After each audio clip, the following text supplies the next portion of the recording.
الحوزات العلمية.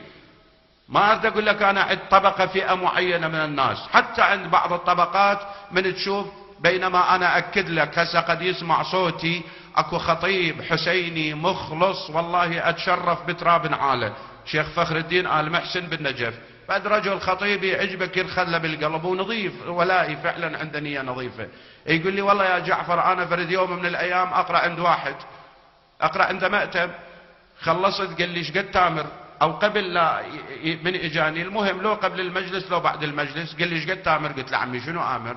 ليش احنا شنو نشتغل عماله؟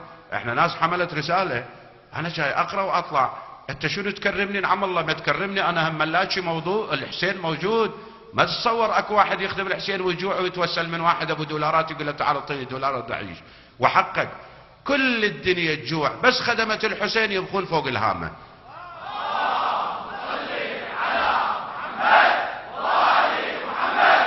يقول قال لي عمي بارك الله بيك، بارك الله بيك، انت كلش ممتاز، بس انت ما تعرفني. ابو المأتم يقول الشيخ فخري، يقول له انت ما تعرفني، انا ترى خطيب وكنت اقرا وفرد يوم من الايام صرت مقبول نوعا ما، يعني صارت الناس تسال علي، فمن صرت مقبول صار لي شيء من الغرور، قمت ما اروح الا بمبلغ معين.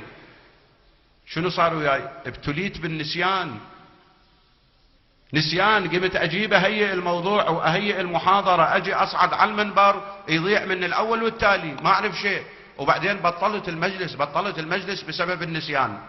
يقول والله فتره شفته سلمت عليه قلت له شو اخبارك؟ قال ادعي لي الله ابقى حافظ سوره الفاتحه حتى ابقى اصلي، يعني احتمال حتى سوره الفاتحه انساها بعد صلاتي مشكله الا بورقه اقرا.